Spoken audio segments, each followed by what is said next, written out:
सुप्रभात। 9th class प्यारे बच्चों, पीछे हमने किया था माटी वाली के बारे में पढ़ा था कि माटी वाली कौन थी, क्या करती थी, उसकी अवस्था कैसी थी। फिर भी वह अपने पति को मिट्टी बेच बेच कर खाना खिलाती थी। शहर में उसको सभी जानते थे। अब हम इसी का प्रश्न अभ्यास करेंगे।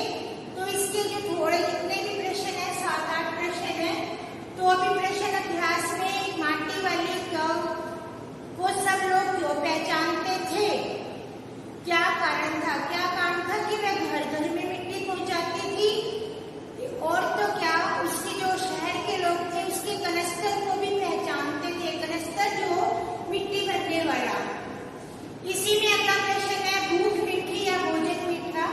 तो प्यारे बच्चों, इस प्रकार इस पाठ के कई प्रश्न हैं कि गुड़िया को अपने बारे में सोचने का समय क्यों नहीं था, क्योंकि वह पूरा दिन व्यस्त रहती थी। उसके बाद इसमें प्रश्न दिया है, भूख मीठी या भोजन मीठा। भूख ही मीठी होती है, भोजन कैसा भी हो। यदि हमें भूख लगी हो तो हमें वह किसी भी प्रकार का भोजन स्वादिष्ट लगता है। उसके बाद प्रश्न है कि जब फ्रीदा को एक दिन 2 रोटियां मिली तो उसने क्या किया। अपने पति के लिए प्याज खरीदे, उन प्याजों को उसको भूनकर उसे खिलाना चाहती थी, परंतु उस दिन उसके पति की मृत्यु हो चुकी थी। अंतिम प्रश्न में क्या है, विस्थापन की समस्या। कि जो गरीब लोग हैं वे जगह जगह अपने मकान बना लेते हैं, और जब पीरी बांध बनने के कारण गुड़िया का मकान भी टूट चुका था, उसके पति की मृत्यु हो गई थी। उसके बाद दो समस्याएं थी। तो बच्चों, इस प्रकार सभी प्रश्न हैं। अब हम प्रश्न अभ्यास करेंगे। तो प्रश्न नंबर 1। बच्चों, हमने माटी वाली पाठ पढ़ा था। पाठ में माटी वाली के बारे में बताया गया था कि माटी वाली कौन थी, क्या करती थी, वह कितनी गरीब थी, अपने पति के लिए खाने का इंतजाम वह खुद करती थी। ठीक है। लास्ट में क्या बताया था कि माटी वाली के पति की मृत्यु हो गई, तो माठा खान से जहां माटी निकालती थी वह जगह भी टीरी बांध बनने से छीन गई थी। तो प्यारे बच्चों, अब इसी के प्रश्न अभ्यास करेंगे। प्रश्न नंबर 1। शहरवासी सिर्फ माटी वाली को नहीं, उसके कंटर को भी अच्छी तरह जानते थे। आपकी समझ से वे क्या कारण होंगे जिनके रहते माटी वाली को सब पहचानते थे। कंटर कनस्तर को बोलते हैं, सिंपल भाषा में इसे पिप्पा भी बोलते हैं। हमारी समझ में क्या कारण थे कि क्योंकि वह अकेली मिट्टी बेचने वाली थी, उसका कोई प्रतियोगी नहीं था। प्रतियोगी मतलब कोई दूसरा व्यक्ति मिट्टी नहीं बेचता था। वही सबके घरों में लाल मिट्टी दिया करती थी। लाल मिट्टी की सबको जरूरत थी। उसके बिना घरों में चूल्हा नहीं लीपा जाता था। पुराने समय में जब गैस नहीं थी, स्टोव नहीं थे, तो लोग चूल्हा जलाते थे। चूल्हे को पहले जैसे हम गैस को साफ करते हैं, ऐसे चूल्हे को गिल्ली मिट्टी के साथ लीपा जाता था। पिछले अनेक वर्षों से शहर की सेवा कर रही थी। इसी कारण स्वाभाविक रूप से सब लोग उसे जानते थे। माटी वाली की गरीबी, फटेहाली, बेचारगी भी उसकी एक पहचान का कारण रही होगी। तो प्यारे बच्चों, इसे कितने पॉइंट बने कि वह अकेली थी, घर घर जाती थी, सबको मिट्टी की जरूरत होती थी, उसके बिना चूल्हा नहीं लीपा जाता था। ये सब पॉइंट आएंगे। प्रश्न 2। माटी वाली के पास अच्छे बुरे भाग्य के बारे में सोचने का ज्यादा समय क्यों नहीं था। क्योंकि वह सुबह से शाम तक घर घर मिट्टी पहुंचाती थी। उसके पास खेती के लिए कोई जमीन नहीं थी, न रहने के लिए। वह ठाकुर की जमीन पर झोपड़ी बनाकर रहती थी, जिसके लिए उसे बेगार करना पड़ता था। बेगार होता है जैसे इनकम टैक्स देते हैं, ऐसे।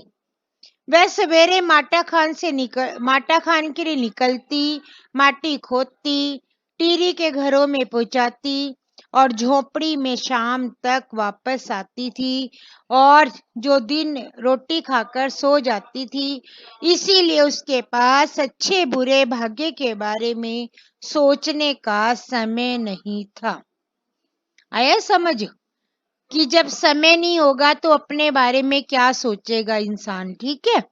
भूख मीठी की भोजन मीठा, इसका क्या अभिप्राय है? अभिप्राय मतलब भाव स्पष्ट करो जिसकी दूसरी भाषा में इसका क्या भाव है, इसका क्या मतलब है, इसका क्या अर्थ है। ये सब बातें एक ही है।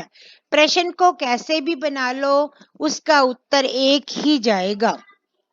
इस प्रश्न में तथ्य छिपा है कि भोजन मीठा या स्वादिष्ट नहीं होता, वह भूख के कारण स्वादिष्ट लगता है।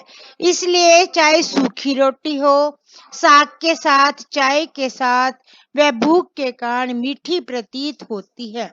अतः रोटी के स्वाद का वास्तविक कारण भूख ही होती है। तो बच्चों, यदि हमें भूख लगी हो तो घर में कुछ भी खाने को मिल जाए तो वही स्वादिष्ट लगता है। तो भूख हमेशा मीठी होती है, भोजन मीठा नहीं होता।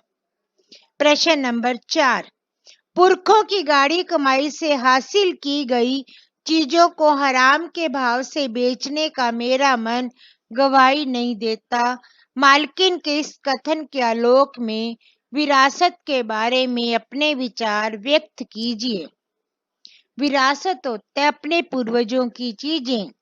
जो हमारे पूर्वज हैं उनसे जो हमें धन संपत्ति समान जमीन जायदाद मिलती है उसको विरासत कहा जाता है। तो इस पाठ में भी जो घर की मालकिन थी वह अपने पुरखों की चीजों का सम्मान करती थी, क्योंकि हमारे जो पुरखों के समय में इतने साधन सुविधाएं नहीं थी। उन्हें हर चीज पाने के लिए मेहनत करनी पड़ती थी। आमदनी मतलब इनकम कम होने के बाद भी आवश्यकताएं पूरा करना कठिन हो जाता था। इसके बाद भी उन्होंने अपनी गाढ़ी कमाई में से कुछ पैसे बचाकर कलात्मक वस्तुएं इकट्ठी और अपनी आने वाली पीढ़ी के लिए छोड़ गए। इससे उनकी मेहनत, लगन, बचत की कठिनाइयों का पता चलता है। नई पीढ़ी के लिए ये वस्तुएं विरासत जैसी होती हैं। इसे सभ्यता और संस्कृति का ज्ञान मिलता है।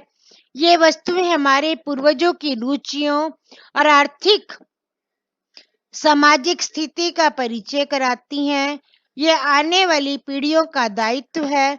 वे विरासत की इन वस्तुओं का संरक्षण करें, भावी पीढ़ी को सौंप जाए और पूर्वजों की गाढ़ी कमाई का महत्व जानकर मालकिन का मन इन्हें हराम में बेचने को नहीं करता था। तो प्यारे बच्चों, यहाँ पर जो हमारे पूर्वज हैं उनके प्रति सम्मान का भाव दिखाया गया कि हमें अपने पूर्वजों की गाढ़ी कमाई का महत्व समझना चाहिए। प्रश्न 5, माटी वाली का रोटियों का हिसाब लगाना उसकी किस मजबूरी को प्रकट करता है? माटी वाली ने क्या किया था?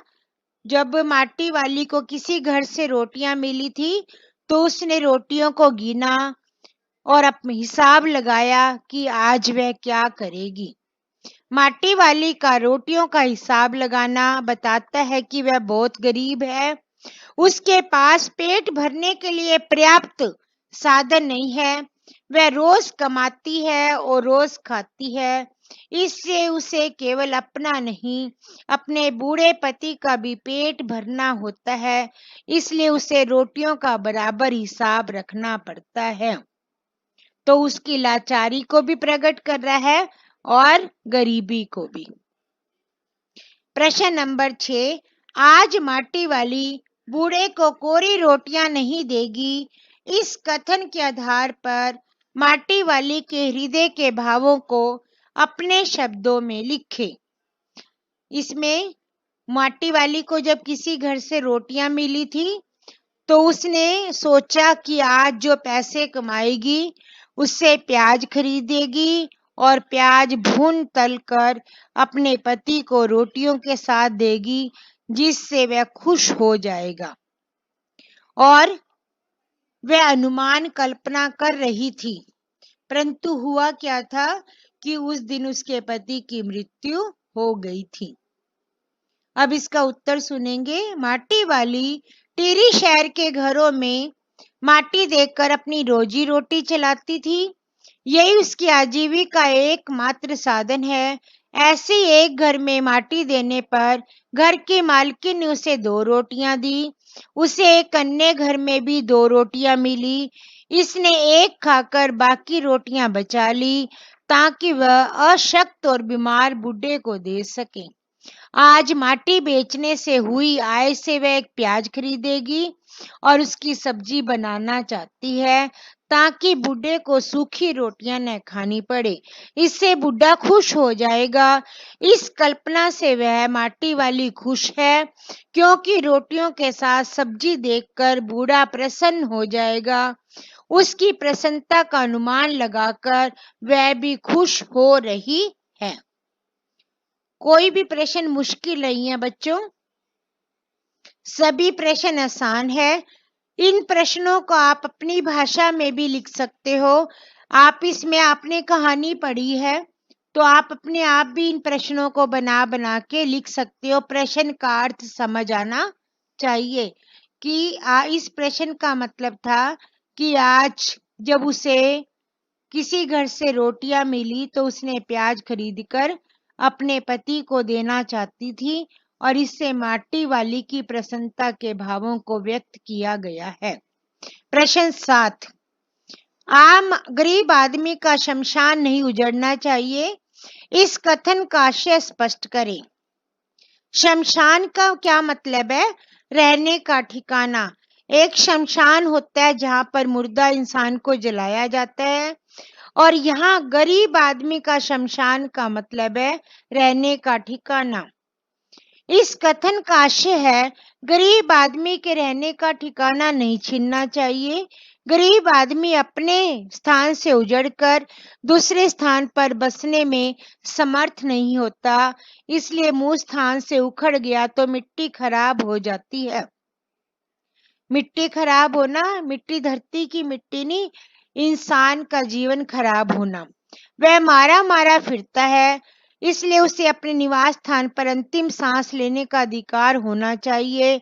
उसे अंतिम यात्रा अर्थात शमशान तक वहीं रहना चाहिए जहां का वह मूल निवासी है। अर्थात जहां इंसान एक बार रहना शुरू करता है वही उसकी असली घर बन जाता है। तो प्यारे बच्चों, इस प्रश्न का ये मतलब है। प्रश्न 8 अंतिम प्रश्न है। विस्थापन की समस्या पर एक अनुच्छेद लिखें। विस्थापन का मतलब है एक स्थान छोड़कर दूसरे स्थान पर जाना, उसको बोलते हैं विस्थापन। पुनः स्थापना करना।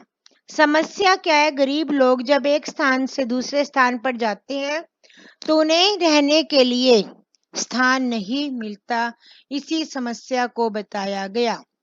विकास एक आवश्यक प्रक्रिया है कि समाज में, देश में तरक्की तो जरूरी है, जो अपने साथ अनेक खुशियां और रंगीन सपने लेकर आता है। विकास के क्रम में जो कार्य किए जाते हैं वे कुछ लोगों के हृदय पर घाव दे देते हैं और जिनसे वे दुख में आजीवन भोगते हैं। विकास के नाम पर नदियों पर ऊंचे ऊंचे बांध बनाए जाते हैं। शहर, गांव, जंगल, उपजाऊ जमीन आदि जलमग्न हो जाती है। बांध बनने से पहले वहां रहने वाले लोगों को अन्यत्र विस्थापित किया जाता है, जिससे उनके सामने रोजी रोटी की समस्या उत्पन्न हो जाती है। ऐसे लोगों के बच्चों का भविष्य भी प्रभावित होता है। यद्यपि सरकार उन लोगों के विस्थापन की व्यवस्था करती है, परंतु माटी वाली की तरह बहुत लोग ऐसे होते हैं जिनके पास जमीन जायदाद का प्रमाण पत्र सर्टिफिकेट नहीं होता। इन लोगों को तब परेशानी का सामना करना पड़ता है। उस स्थिति में न घर की न घाट वाली बात हो जाती है। वास्तव में विस्थापन अपने साथ कई समस्याएं लेकर आता है जिनका समाधान विस्थापन से पहले ही कर लिया जाना चाहिए। तो प्यारे बच्चों, ये माटी वाली के जीवन की व्यथा थी। इस पाठ में माटी वाले के बारे में बताया था और अंत में बताया कि गरीब लोग कैसे लाचार, विवश, मजबूर होते हैं। उनको अनेक समस्याएं जीवन भर भोगनी पड़ती हैं। तो प्यारे बच्चों, इस पाठ को सुंदर सुंदर लिख लेना। जब लिखते हो बोल बोल कर लिखा करो ताकि आपको साथ साथ याद हो जाए। धन्यवाद।